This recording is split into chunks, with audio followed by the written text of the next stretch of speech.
12. An yad'u Allah li nafsihi wa li ahlihi. Orang yang bersafar hendaknya berdoa kepada Allah terhadap diri dan keluarganya. Jadi doain diri antum sendiri dan doain keluarga. An Abi Hurairah radhiyallahu anhu qala qala Rasulullah sallallahu alaihi wasallam salasatu da'awatin mustajabatun. Tiga doa ini mustajab. Sudah pernah nih dalilnya. Da'watul mazlum, doanya orang yang dizalimi. Wa da'watul musafir, doanya orang musafir. Nah, ini poinnya. Wa da'watul walidi ala waladih, dan doanya orang tua kepada anaknya. Nah, maksudnya saya adalah berhubung sebenarnya bisa kita katakan ada poin 12 ini banyak berdoa gitu aja ya. Enggak perlu untuk diri sendiri dan sebagainya. Maksudnya adalah berhubung antum sedang dalam kondisi apa? Mustajab. Maka disuruh banyak berdoa. 13. Idza nazala baladan, jika singgah ke suatu tempat, ista'adza billahi min syarriha, maka meminta perlindungan kepada Allah terhadap keburukan tempat tersebut atau keburukan makhluk pada tempat tersebut.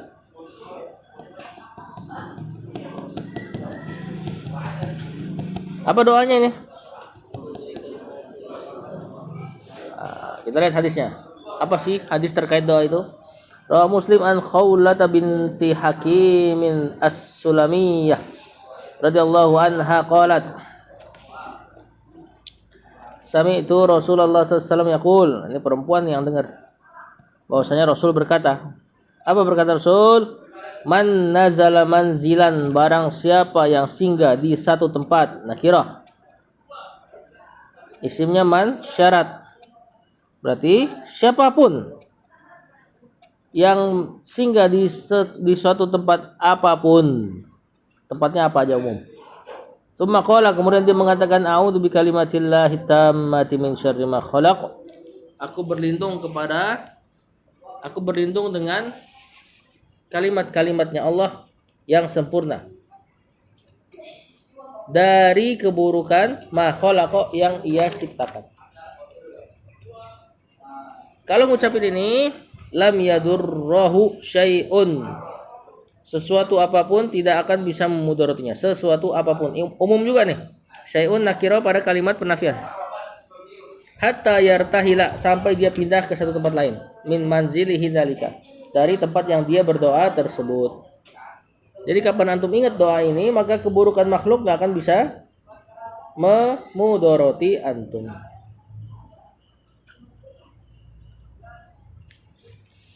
Berarti ini juga makhluk apa yang antum terbayang ketika antum minta perlindungan di satu tempat dari kejahatan makhluk? Yang antum bayang makhluk apa? Spiderman? Semuanya, coba dispesifikin dikit. Apa yang langsung terbayang? Setan. Manusia termasuk gak? Termasuk. Apalagi? Keburukan makhluk di satu tempat biasanya apa? Hewan. Ya, hewan apa? Kalajengking kayak ular kayak hewan buas lah pokoknya. Ya. Nah, maka ini akan terlindungi antum dari hal tersebut. Kalau misalnya udah doa ini, udah ngerti maknanya, ternyata masih kena. Ya berarti itu ujian, dan antum nggak akan kekurangan pahala dari doa ini. Tentu dengan tetap berpahala. Dan biasanya kalau antum sudah doa tapi diuji, berarti nanti ujiannya pun antum akan dapat pahala. Beda dengan orang yang nggak doa kemudian dia kena. Ya, bisa jadi karena kenanya ujiannya dia nggak bersabar, akhirnya nanti malah nggak berpahala. Tapi wallahu alam, kita harus yakini bahwasanya insya Allah nggak akan kenapa-napa kalau sudah baca doa ini. Makanya ini juga doa yang dibaca oleh para peruqyah. Juga doa ini boleh dibaca saat berkendara, kata Syekh bin Baz. Kenapa?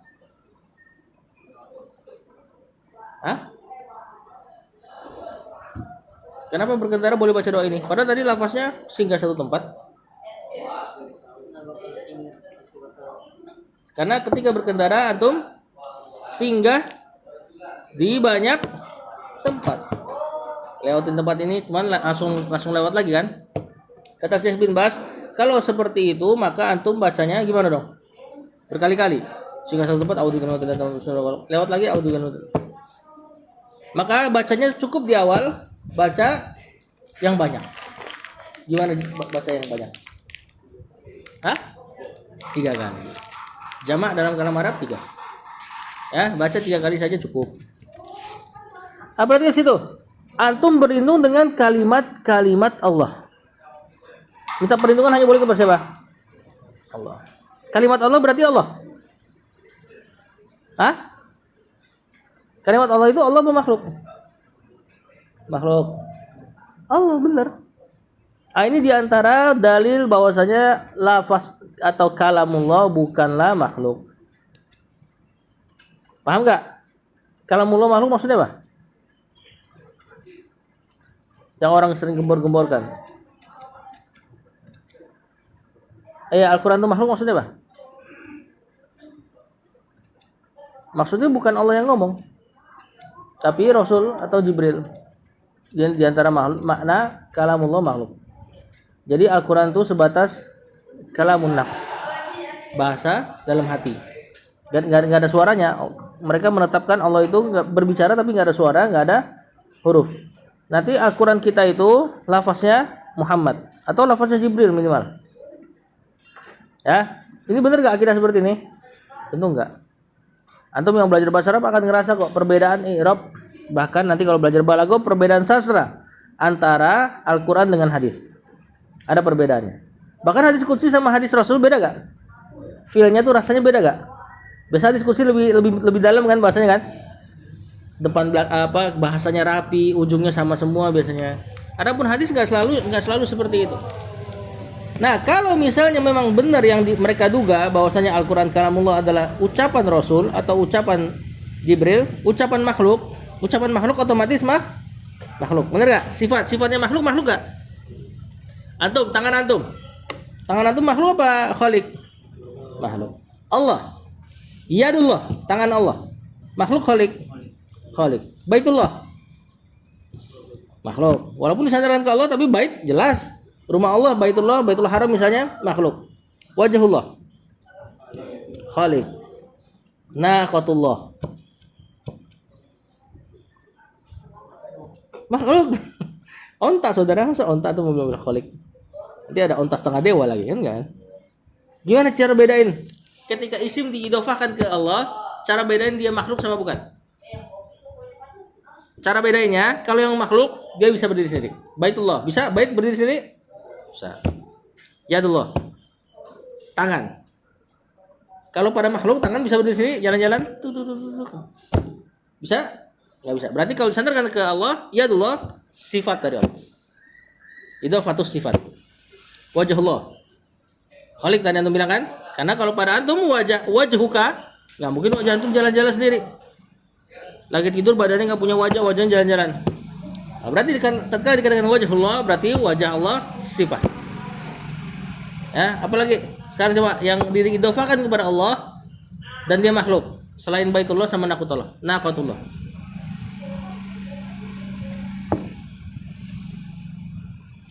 Coba apalagi? Abdullah khaliq makhluk. Karena abdun bisa berdiri sendiri. Sekarang kalamullah. Khaliq makhluk. Khaliq lah. Kalamuka, kalam antum. Terpisah gak dari antum? Enggak. Bisa jalan-jalan sendiri kalam antum. Terus dia ngomong sendiri, antum gak bisa kendalikan. Gitu misalnya. Jangan ngomong kayak gitu, dia ngomong gitu misalnya. Nah, ketika nggak bisa terpisah, nggak bisa berdiri sendiri, maka dia bagian dari idhofatus sifat. Maka sifatullah termasuk diantaranya kalamullah adalah khaliq. Makanya antum boleh ta'awudz dengan dia. A'udzu bikalimatillah. Kalau makhluk nih saya nggak boleh antum minta perlindungan kepada dia. Boleh antum mengatakan a'udzu bi baitillah, a'udzu bi rasulillah, boleh? Nggak boleh. Jadinya apa? Isti'adzah kepada selain Allah jadi apa? Syirik.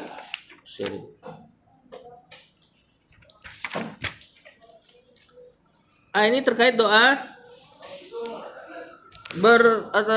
meminta perlindungan kepada Allah tatkala singgah di satu tempat. Yang ke-14, ada musafari bil mushafi ila ardil aduwi. Tidak boleh bersafar dengan membawa mushaf ke negeri musuh.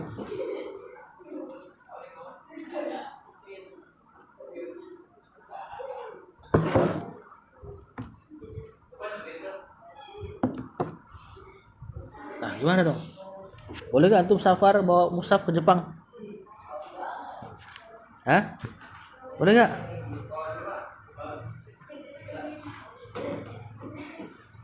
Kita baca dulu hadisnya, nanti anak ulang lagi tanya. Rawi Muslim an Abdullah bin Umar radhiyallahu anhu, dari Abdullah bin Umar an Rasulullah sallallahu dari Rasulullah sallallahu annahu, bahwasanya beliau kana yanha an yusafara bil Qur'ani ila ardil adu. Bahwasanya beliau di sini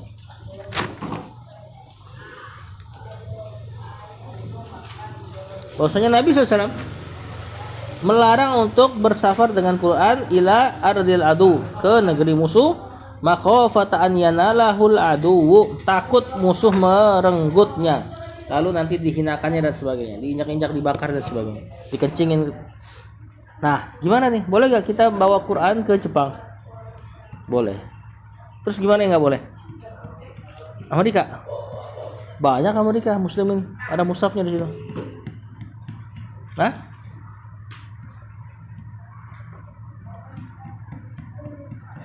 Gimana dong nih? Coba jelaskan.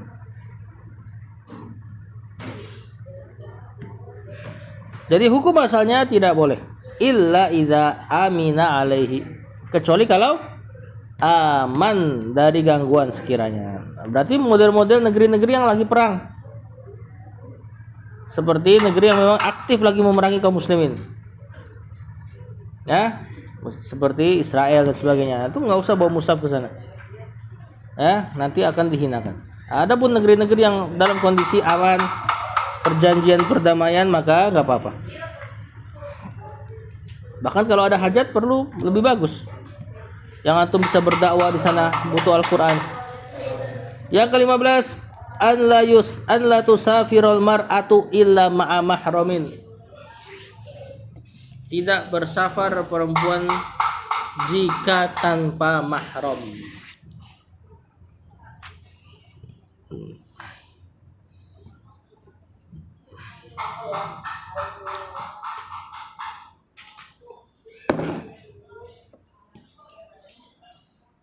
Rawal Bukhari Ani bin Abbas radhiyallahu anhu. Qala Nabi sallallahu alaihi wasallam, Nabi berkata, la tusafiril mar'atu, perempuan tidak boleh bersafar illa ma'a mahram, kecuali bersama mahramnya. Mahram baik suami atau saudara laki-laki dan yang lainnya. Wala yadkhulu 'alaiha rajulun ila ma'aha mahramun, dan seorang lelaki juga tidak boleh masuk ke ruangan yang ada perempuan kecuali ada mahramnya. Faqala rajulun, ada seseorang berkata, ya Rasulullah, inni uridu an akhruja fi jaisi kadza wa kadza. Ya Rasul, aku ditugaskan nih pada perang ini dan itu. Wa mar'ati turidul hajj, dan istriku ingin haji. Apa kata Rasul? Ukhruj ma'aha. Udah, pergi haji sana bersama istrimu. Jadi istrinya sahabat yang dia sudah ditugaskan di perang tertentu, lalu bertepatan waktunya dengan hajinya si perempuan ini, Rasulullah SAW batalkan jadwal perang dia, disuruh temenin haji. Paham? Berarti nggak boleh berhaji sendirian perempuan, atau safar, apalagi safar yang lain. Yang haji aja nggak boleh, apalagi safar yang lain, ke Bandung, ke Bali misalnya. Jangan sampai bersafar sendirian perempuan. Ya, walaupun nanti ada ulama yang mengatakan ini kalau tidak aman. Ya. Karena ini larangannya larangan masalah muamalah. Larangan masalah muamalah biasa ada sebab larangannya. Kira-kira kenapa Rasulullah SAW larang perempuan pergi tanpa mahram? Apa alasannya? Takut nggak? Takut dilecehin. Intinya takut tidak aman. Benar nggak? Ini namanya ilah. Kalau ilahnya nggak ada, berarti boleh. Sebagian ulama kata seperti itu. Bahkan selevel Ibnu Taimiyah, dia bilang boleh tetap kalau misalnya aman. Zaman dulu perempuan kalau pergi sendirian gampang dibegal, nggak usah perempuan, laki deh. Laki pergi sendirian pasti dibegal. Nah, apalagi perempuan, begal kehormatan juga ntar. Nah, tatkala aman kata Ibnu Taimiyah boleh. Tapi tetap banyak hal-hal yang tidak diinginkan terjadi walaupun keadaannya aman. Contoh, salah satu ustadz kita pernah cerita bahwasanya dia pernah dihampiri oleh suami istri, yang suami istri ini minta solusi. Istri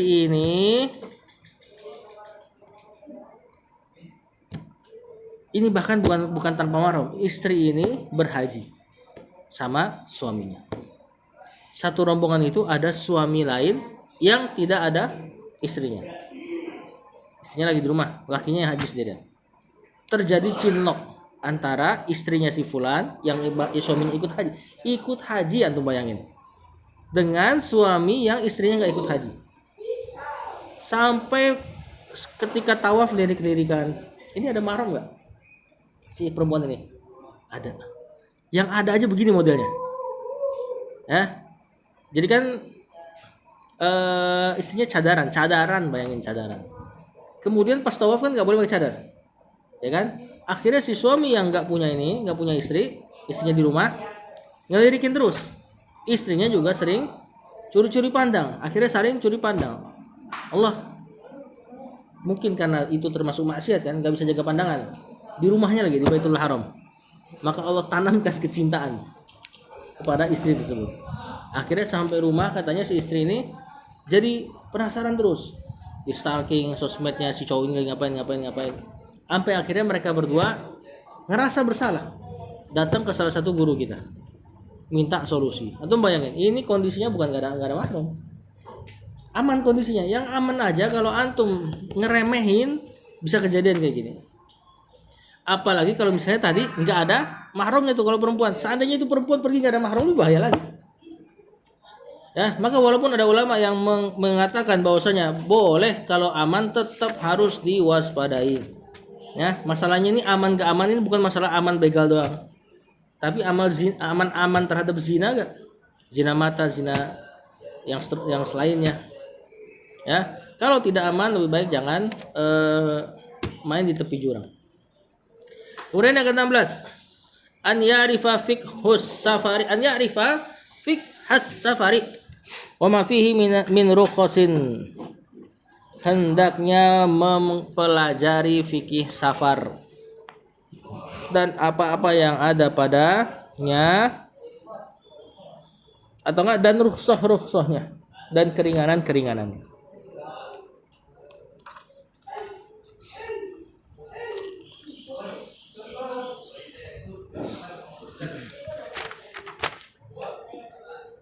Yang pertama,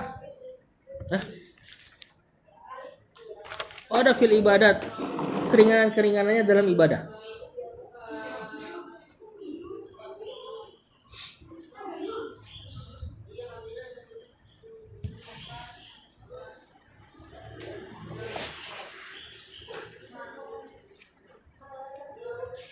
Nah, bagian A, qasrus shalah, mengqasar salat.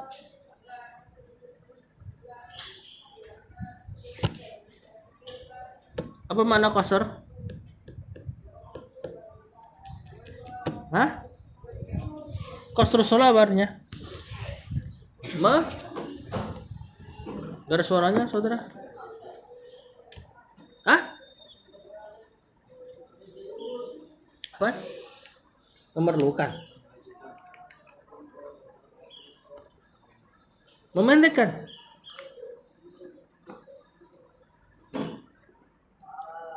Apa maksudnya memendekkan sholat? Dari 4 rakaat jadi 2 rakaat. 3 rakaat jadi 3 nggak bisa ya. Hanya yang 4 jadi 2. 2 rakaat jadi 2 nggak bisa. Jadi yang 4 doang jadi 2. Sholat apa dia yang boleh dikosor? Hah? Zuhur, asar, dan isya. Nah, ini namanya qasar. Satu lagi temannya qasar apa? Jamak. Kalau jamak apa? Menggabung sholat. Menggabung sholat sebut jamak. Kalau gabungnya di awal sebut jamak takdim. Takdim. Kalau jamak aja di akhir baru sebut takhir. Apa maksudnya jamak takdim sama jamak takhir? Jamak takdim antum gabungin sholat asar ke zuhur. Atau sholat isya ke maghrib. Atau subuh ke subuh boleh gak? Subuh nggak boleh. Jadi yang boleh dijamak zuhur asar maghrib isya.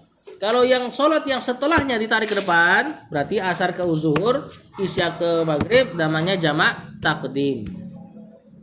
Kalau ke belakang, berarti mungkin antum nggak sempet nih sholat zuhur nih, sampai bablas jam 3 nggak sempet juga. Tapi sudah ada niat di awal ya, harus ada niat di awal. Bahwasanya antum pengen menjamak takhir. Jamak takhir ada syarat niat di awal. Nggak bisa antum niatnya sebenarnya pengen sholat zuhur jam 1-an misalnya, atau jam setengah 1. Pengen niat sholat zuhur tepat waktu, cuman sibuk sampai tahu-tahu habis waktu asar, terus baru antum ngomong udahlah jamak takhir. Nah ini mah enggak, ini harus kodok kalau kayak gitu, karena antum melalaikan waktunya. Paham enggak? Yang boleh antum dari awal sudah niat ini zuhur mau saya taruh di asar, misalnya jam 4 sore antum sholat zuhur plus asar, ini namanya jamak takhir. Begitupun maghrib isya. Antum maghrib sibuk nih, maghrib sibuk nggak ada niat, tahu-tahu masuk waktu isya, nggak bisa tiba-tiba langsung jamak takhir isya. Yang benar harus qadha, karena antum lalai, benar nggak ada niat, cuma sibuk aja. Kecuali dari maghrib tersebut antum sudah niat ini maghrib mau saya taruh di isya, mungkin nanti jam 8. Nanti jam 8 taruh maghrib sama isya sebagai niat jamak takhir. Kalau kayak gini boleh. Jadi jamak takhir lebih banyak syaratnya. Ya. Nah, menjamak sholat tidak perlu safar. Asal sibuk boleh jamak. Kalau qasar sholat mesti safar. Jadi yang lebih ketat qasar apa jamak? Qasar. Qasar lebih ketat syarat-syaratnya. Kalau antum sudah dalam kondisi boleh qasar, otomatis boleh jamak.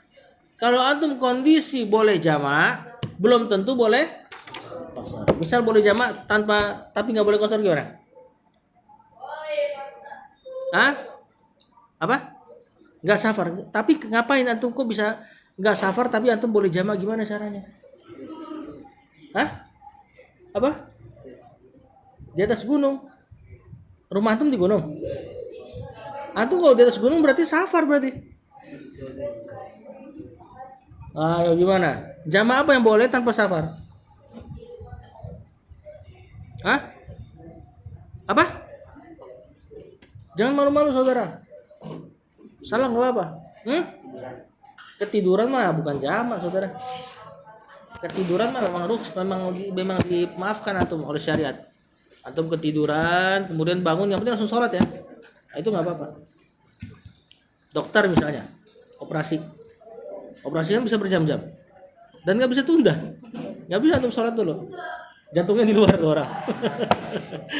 Nah kalau kayak gini boleh di jamak. Jadi dia biasanya kalau dokter kejadiannya kebanyakan jamak takhir. Atau mau OTW safar, misal mau berangkat habis zuhur, di bus nggak berhenti itu bus sampai isya, berarti antum ketinggalan apa? Asar sama maghrib. Nah itu udah harus dijamak tuh di awal tuh, nggak apa-apa, walaupun masih di dolok ya. Padahal kan kalau qasar atau hukum safar berlaku ketika antum sudah pindah kota. Kalau masih di dolok belum boleh qasar, tapi sudah boleh jamak kalau memang kondisinya mengharuskan jamak. Antum berangkat habis zuhur, nanti keluar dari bus misalnya jam 8. Berarti asar nggak bisa dong. Dan tidak baik. Banyak ulama mengatakan tidak boleh sholat duduk di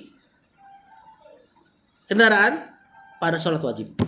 Karena seluruh sholat kendaraan Rasulullah SAW itu sholat sunnah. Seluruh sholat yang Rasulullah SAW duduk di kendaraan itu sholat sunnah. Berarti antum nanti habis zuhur langsung asar. Padahal masih di rumah, di masjid rumah. Supaya nanti ketika antum naik bus, antum sudah sholat asar. Asar lewat biarin. Berarti antum kelihatan satu maghrib kan?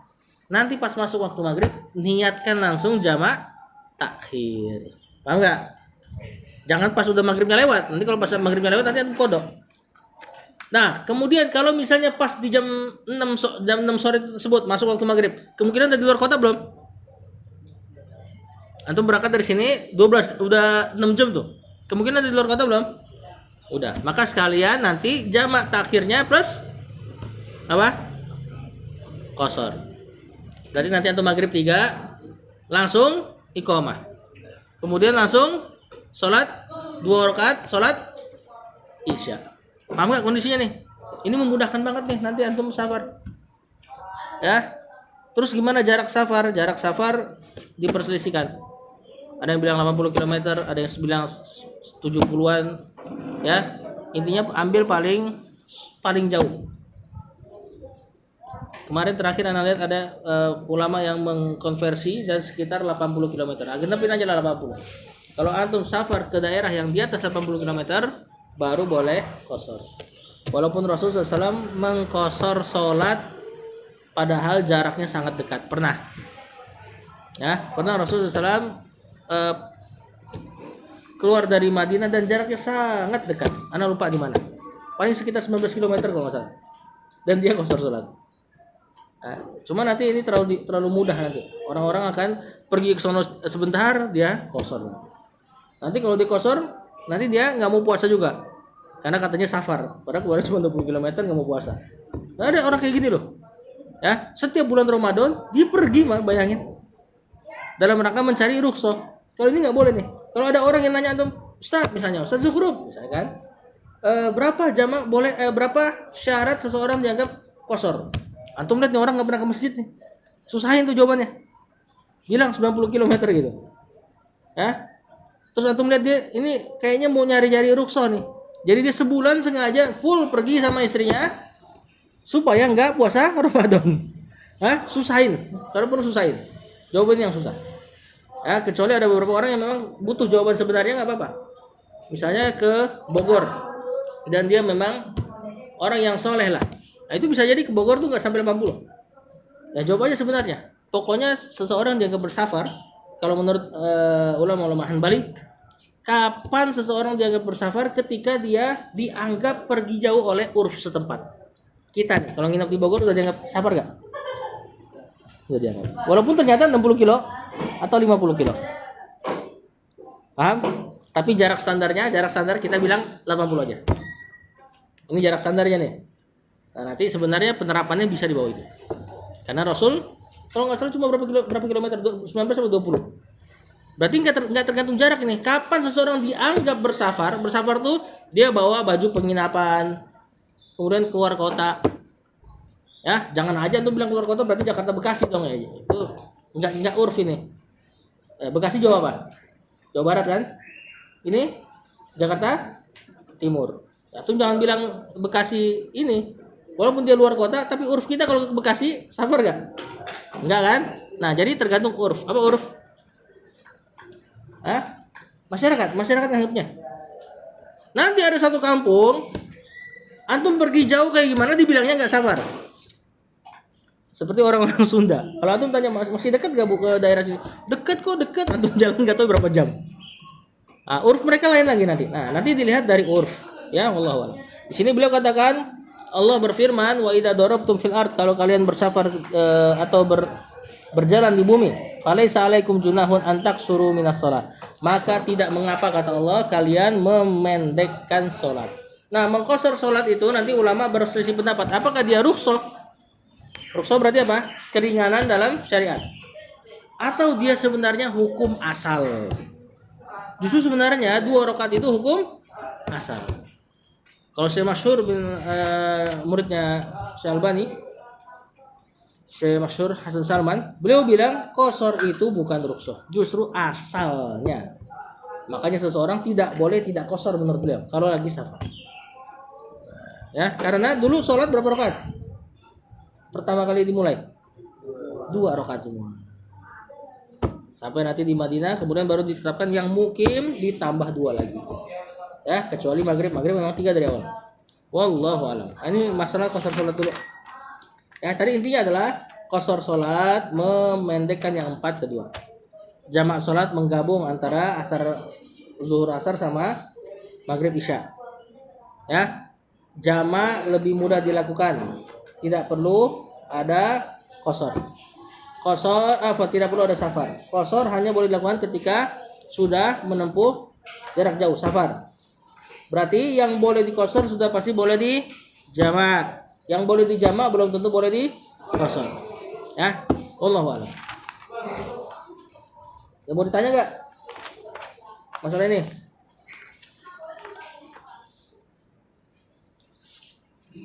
Jadi ya. Sallallahu alaihi Muhammad wa ala alihi wasallam.